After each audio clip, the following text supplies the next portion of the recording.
Hello, good afternoon from wherever you are joining us. Welcome back for another LinkedIn Live.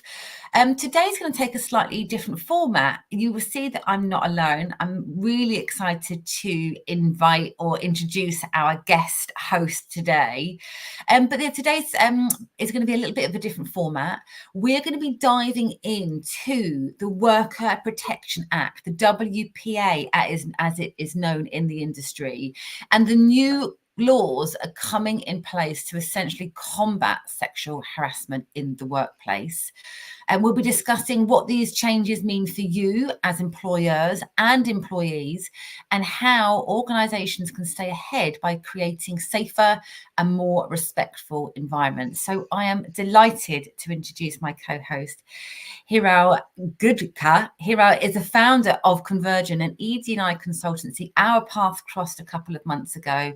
It's been an absolute pleasure to get to know you better over those last couple of months. We were really fortunate that you came in and did an intimate session with our community on this very subject. And I thought, actually, we need to be doing more to get this message out. So since 2024, since 2014, I believe your work has spanned kind of private sector, public and third sector organisations, and you help them by delivering kind of standalone workshops specifically around topics like this, but also curating kind of 6 to 12 month learning journeys to take organisations on that inclusion journey.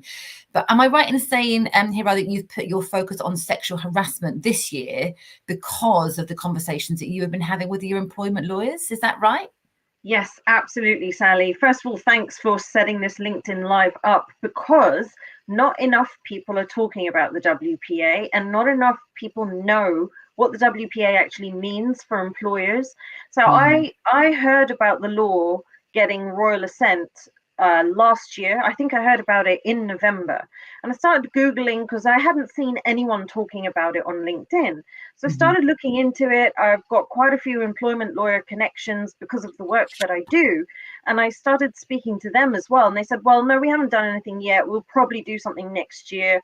So I thought, well, I don't need to wait for any of them. I put together an EDI support guide that I sent out to all of my clients right at the beginning of 2024. And most of them came back saying, what's happening? Didn't even know this was occurring. So there's been a real communication gap this year where most people don't really understand what's happening with this law. Or I suppose now, it's 3 days away from going live, so a lot more people know about it than they did at the beginning of the year, but not enough organizations have actually done something about it.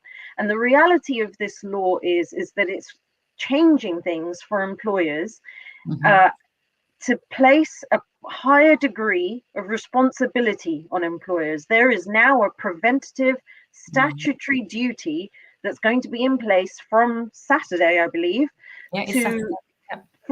Saturday, for employers to show and prove that they have taken preventative and reasonable steps to stop sexual harassment from actually occurring in their workplaces. There's lots of reasons why this has happened, not least, go on. I was going to ask you, I think it's really important to kind of give some context, because I think, we need context as to why this law is so important and the incredible work so many organizations have done to come together to drive this change through. Because I think it is, if we take a moment in time, I think it is a really significant one. That we need to take a moment to acknowledge and respect, really. So are you able to kind of give a few kind of key reasons as to why there has been a change in this legislation and why it's so kind of prominent? For the simplest reason, I'm going to just to keep it as simple as possible.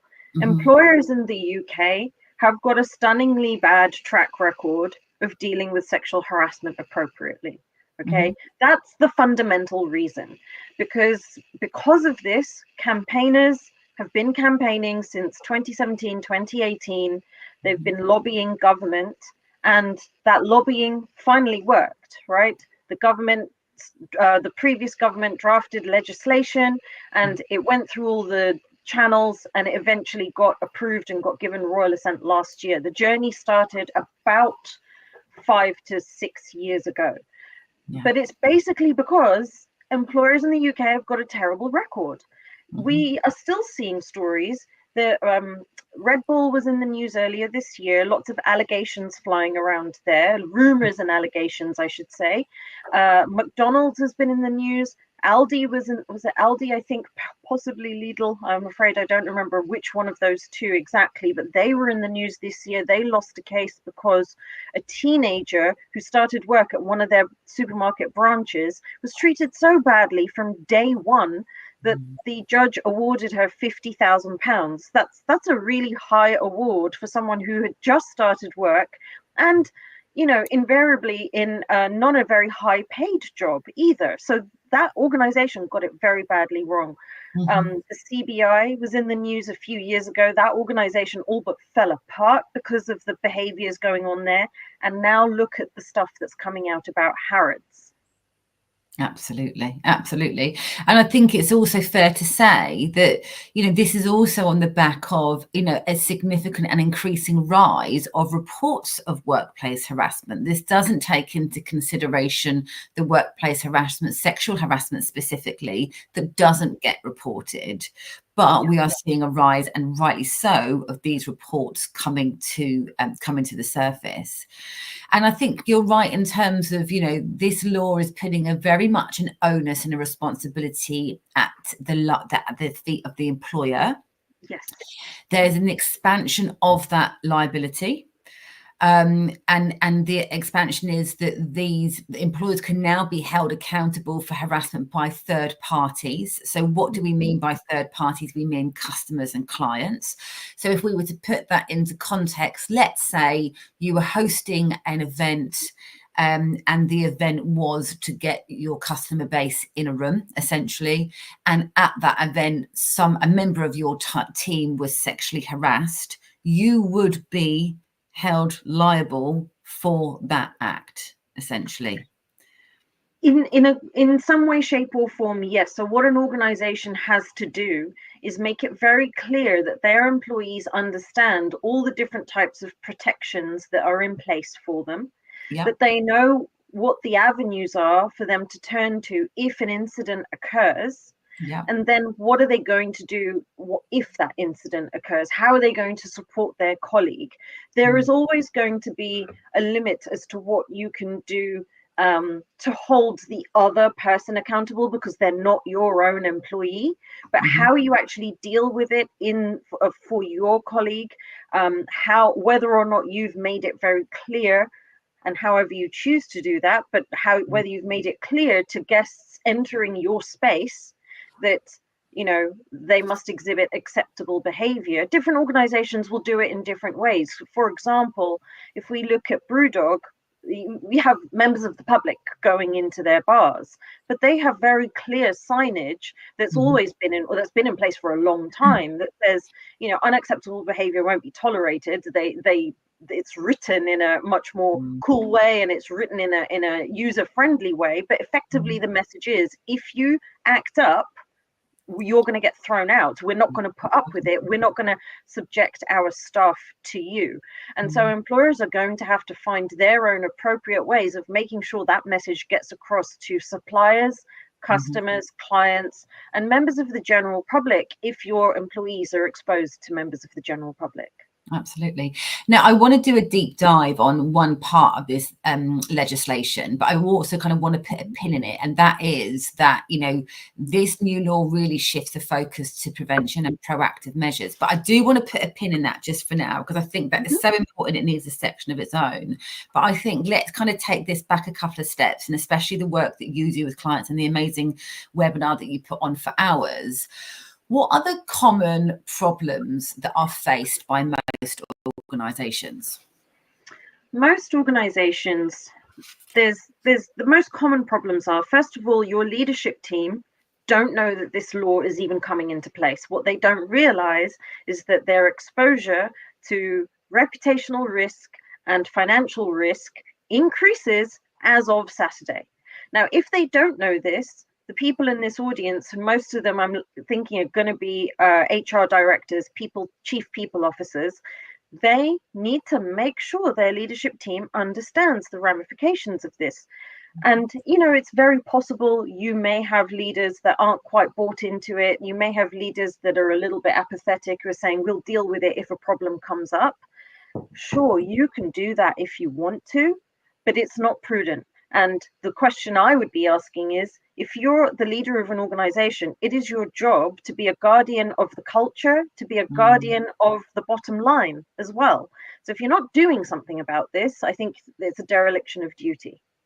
Yeah. So that's one of the most glaring problems. The other problems are around education.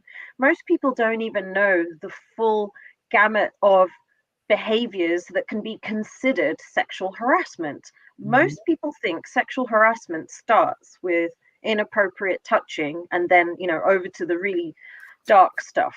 But there's a whole bunch of stuff before that that can also be considered sexual harassment. But do people even know that? And can they recognize it if they see it? Do your managers know what it is? Would they know what to do? Would they know that it's their duty to step in if they see something inappropriate, because we have a duty of care to our employees? Yeah, absolutely. Can you talk us through some of those? Can I bring the slide up? Yes, bring the slide up. Earthquake level up, because I absolutely love this, and I love a visual, so I think this stuff is really important. So can you talk us through essentially the education that you take your clients through?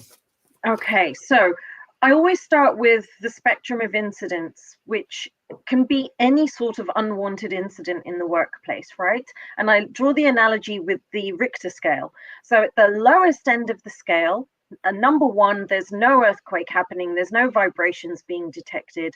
That's where you're having truly well-meaning banter with your work colleagues, and it's well-meaning. You don't spend any more time thinking about it in a negative way. You're not thinking, why did they say that? What did they mean by that? Is that what they think about me? If anything, you walk away from that conversation and you're still having a laugh, you're still chuckling about it to yourself. Then you move up the scale and you're starting to notice something. The things that people are saying to you, you're not liking it. Maybe you don't even get why, maybe you do understand why, but either way, it's not sitting right with you. So that's the sort of banter that starts to have a sharp edge, and microaggressions as well. We move further along and we have bullying, harassment, and discrimination coming up, where if a person is subjected to this, it can be really harmful and hurtful to them. Equally, if we don't deal with it properly, it can be really harmful to the culture of a team where it's happening. It sends out the wrong message to everybody in that team if we don't deal with it. And then at the sharp edge, we have criminal behavior, whether it's criminal sexual harassment or criminal physical violence. Anyone who's subjected to this in the workplace, it can be devastating to them, because we go to work even if we love it, but we also go to work to earn money and pay the bills. We can't just walk away from it and say, you know what, sod this, I'm never going back there again. If this occurs in our place of work, we have to go back there the next day. So it's a terrible thing to happen to anyone, but I say it's even worse if it happens in the workplace, because you can't just walk away.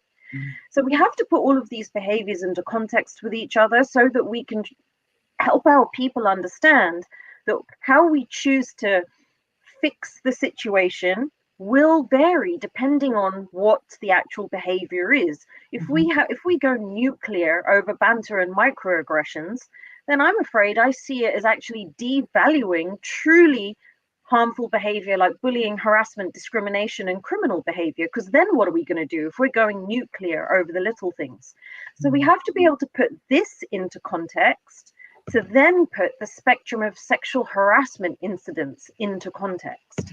Because flirting and sexual remarks that a person doesn't want to be on the receiving end of is still not the same as inappropriate jokes and sexually offensive jokes, which are not the same as inappropriate sexual comments about a person's sex, sexuality, or gender reassignment. And none of that is the same as criminal behavior. So cyber flashing, which became a crime in January of this year, and then sexual assault and rape. So we have to put all of this into context with each other so that we can then find the appropriate response to hold people accountable in the correct way, so that we're not going ballistic over flirting and then, you know, brushing things under the carpet like at Harrods over sexual assault. What is cyber flashing? I've never heard of it. So Oh, hang on, cyber I've just worked it flashing. out what it is. I think I've just worked it out what it is, but no, please tell me. So cyber flashing is the polite word for when people receive Unwanted, penis pictures, dick yeah, pictures, that kind of thing. Yeah. yeah. Or female genitalia. It's not Or just female genitalia. Yeah. It's the male. legal polite term for that kind of thing.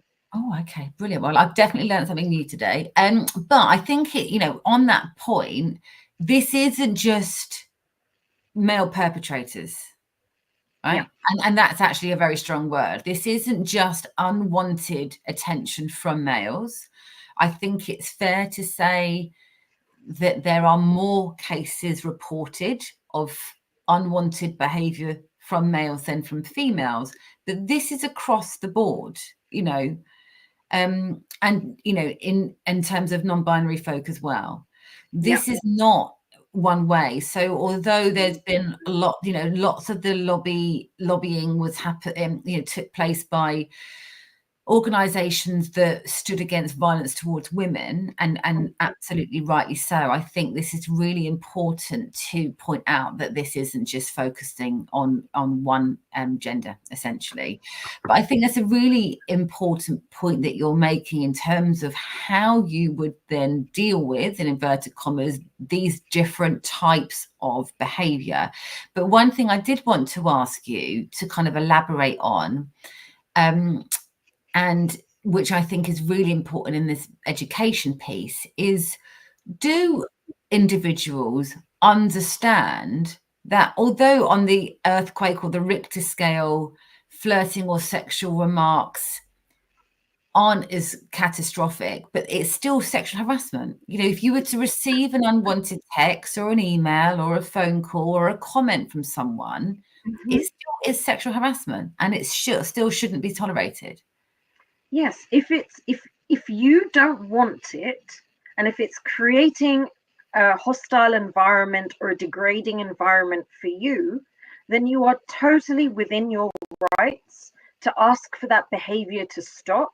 And if it doesn't stop, for there to be a level of accountability applied to the person who is who is overstepping the mark in this way.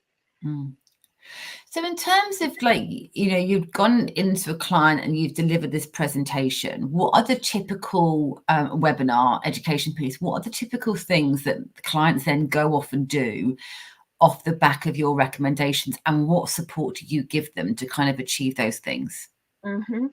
So some of the quick wins for a lot of clients are for them to go away and check their HR policies. First of all, to see to what degree it covers sexual harassment. Most policies, or not most, a lot of policies just have a cursory mention of it, you know, or they don't get into a lot of detail. You don't necessarily have to have a standalone sexual harassment policy, although I would say with this law coming into place, it would be advisable to have it be a separate policy that you can point people to, where it's very clear, where you can make your stance very clear as well, that this is what sexual harassment is, and we will do something about it if you experience it, and this is what you can expect, this is what the specific processes are, and also you will be treated fairly whether you have reported it, whether you've witnessed it, or whether you've been accused of it. Because a lot of the time people are afraid of reporting things, but also a lot of the time people are very afraid of what will happen to them if they are accused of it. An accusation is not a statement of fact. An accusation is a sign that we have to look into things. And while we're looking into things, we have to do that respectfully, sensitively, and confidentially. Absolutely. And in the context of kind of unwanted behavior or sexual harassment or other kind of harassment, organizations like to say that they have a zero tolerance culture. But what do you think that actually means in reality? I think organizations need to be very clear with their people that zero tolerance doesn't mean that we will just get rid of someone the minute something happens that we don't like, or another person hasn't or doesn't like, that we will just fire people without due investigation, or demonize them, or allow others to bully them and demonize them. What zero tolerance should actually mean is that we won't ignore this. We won't pretend it hasn't happened. We will look into it. We will treat everyone fairly. And then, depending on the severity of the incident, we will do what is appropriate. That's what zero tolerance just means, that we won't ignore it. It doesn't mean that we throw the book at every single person anytime something comes up, because that's where organizations are becoming unstuck. Not necessarily just with sexual harassment, but if you look at the sheer number of tribunals where that employers are losing, I might add, where they have got very wrong incidents where there's a clash between people's philosophical beliefs, or a clash between a philosophical or religious belief and another protected characteristic. They're just throwing the book at people based on the conversations they see on social media and what they think is appropriate and not appropriate, and then they're getting into real trouble. So that zero tolerance doesn't mean we are going to throw the book at anything we don't like. It means that we're not going to ignore it. We will hold you accountable if there is something to hold you accountable over, and we will do it appropriately. We're not just going to go crazy. That's what it should. Yeah, I wonder what impact this is going to have on NDAs, because there are often so many NDAs surrounding, sexual harassment, cases. So it'd be really interesting to see if that has a tidal effect, and hopefully it does.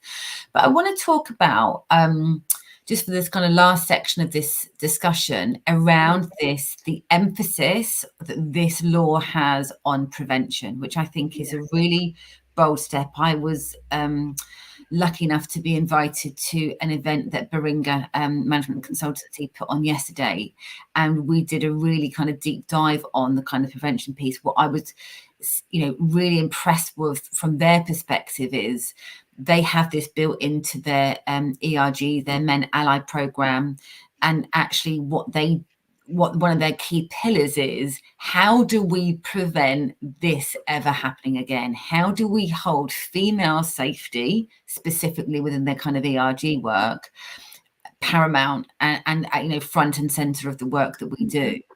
And I think the steps that they've taken is, doing a risk assessment on where there is risk. Is it events? Is it our staff being out on client site? Is it our staff having to travel for work and having to potentially finish late and be expected to go on public transport as opposed to get a taxi? Where are we potentially putting our people in danger or risk, and where can we kind of make those inroads? So can you talk to me about kind of some of the kind of risk exposure in this space, and again some kind of tactical things that individuals or organizations can do to move into the prevention space? So my organization has a formal risk assessment that Convergent has been doing with several clients already this year, the clients that are being proactive in this space. And there are 6 risk categories, general risk categories that I've identified. The first one being around awareness and training. So what are the levels of awareness? The second one is, what is people's actual experience of sexual harassment? You might not know about it, but let's find out what they're saying about whether or not they've experienced it.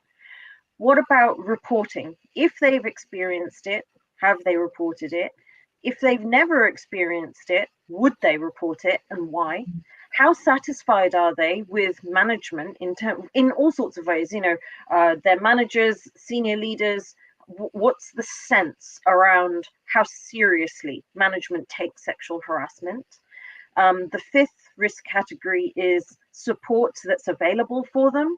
Is there any? Do they know whether there's any? That kind of thing. And then the final risk category is people team specific, where we have questions that only the people team have to answer. And based on that, we assess the risk exposure in terms of dealing with incidents if and when they come up. So these 6 categories combine to give an overall risk exposure. And that risk exposure basically tells my clients whether they are whether they have a very low exposure to the risk of incidents occurring, and also high compliance with the WPA, or moderate risk exposure and moderate compliance, or high risk exposure and not very good compliance with the WPA at all. So that's what this complete assessment does. The other tool that I'm in the process of building for organizations that maybe can't afford to or don't want to go the whole hog with sending out a survey to employees is a self-assessment for people teams to answer questions for them to then be given, based on those answers, okay, what's your risk level? What do you need to do? So that's something that's going to be coming out probably in the new year. Yeah. And I also think it's worth mentioning, you know, especially kind of in HR teams, if you start driving a more, you know, and starting to drive and embed a more inclusive culture, and you then get an uptick in ER cases, it actually demonstrates that, yes, of course, you've got work to do, but it also demonstrates that you're trusted, that the trust level is there. You know, and I think it's really important to also discuss when we're talking about sexual harassment. You know, the HR team are not necessarily going to be the first people that this individual tells. Okay, it's going to take a while to filter through potentially, and so it's really important that we also equip our staff and colleagues with the skills that they need, that if someone was to come to them with this information, that they know how to deal with it compassionately and also and sensitively. Because it might be that the case that actually in the first instance someone just wants to share that this has happened, and then when trust is built, actually I'm now prepared to take this further, and that can happen over several weeks or several months. And so I think there is a real kind of sensitivity around this that needs to be considered as well. And I think the point I'm trying to make is that this isn't just okay, as of Saturday, this law is in place, off you trot. It's okay, let's take this seriously. Let's do a risk analysis. Let's understand where our gaps are. Let's understand where our education gaps are. And let's also, you know, the discussions that we had yesterday was liken it to, you know, when you have these groups, you have these crisis management groups within, you know, set up within organizations. And it's like, you know, this is going to happen. There's going to be a terrorist attack, like, you know, 5 miles down the road from our office. What do we do? Or, you know, something serious happens. We have a cyber attack. What do we do? Because this is the team that would come together. Is actually using this as an example, you know, sexual harassment in the workplace. How would we deal with it? What is the protocol? How can we embed this into, from a prevention perspective, our onboarding? This specifically is the behaviour that we do not tolerate. Yeah. If we see this, I'm sorry, just really quickly on this point, because I think this is so important. Regardless, so if we've got all of this set up in the front end, okay, and this is the protocol, right, what it then enables us to do as a business is, regardless of who is being accused, and I appreciate what you're saying, Harao, in terms of they have to go through a very fair process because it is an accusation. Regardless of who that is, this is how we will deal with that. Because what we typically see is, oh, it's such and such. They're one of our biggest billers, potentially. They're one of our biggest revenue generators. They're part of our fabric. We're not going to deal with them the way that we would deal with somebody else who didn't have that stature. So I think doing the stuff up the front end is really important. It's really important. There's a couple of things that people must realize, that this is now a compliance matter for sexual harassment. Okay, none of the other types of harassment have this preventative duty, but this one does, which makes it a compliance matter. The Equality and Human Rights Commission issued their final guidance on this. It's a bit of a joke, really, because they only issued it on the 26th of September, 1 month before the law goes live. But it actually has a paragraph in there saying that we find it very unlikely that an organization, that an employer that doesn't do a risk assessment will be compliant with the law, right? Because that fundamentally it means that if you've not done even your own high level sort of risk assessment, it means you're not looking around to see where the problems might be. So then how could you possibly be compliant?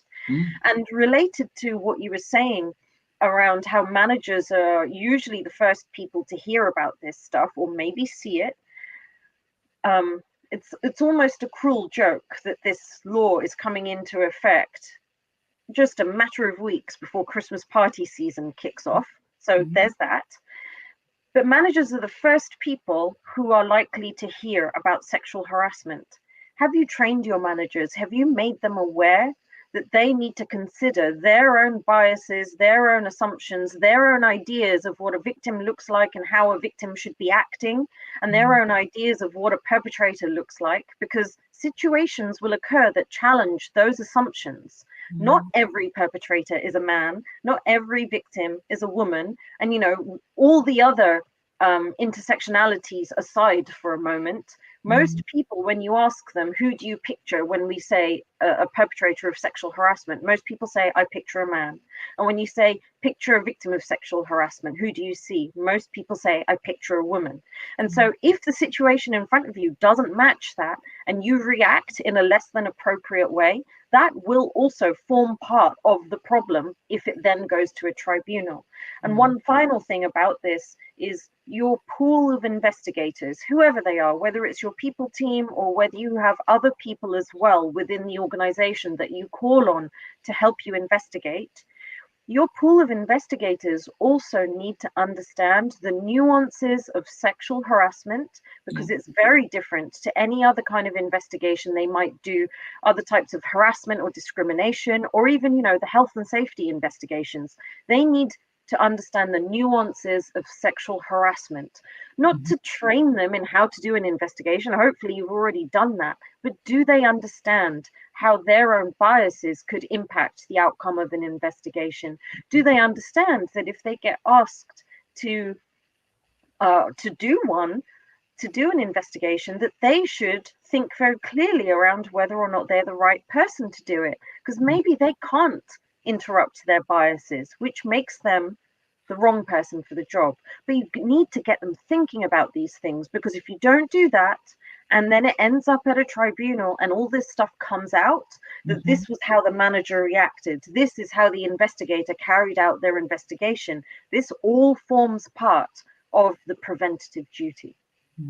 Absolutely. Yeah, absolutely.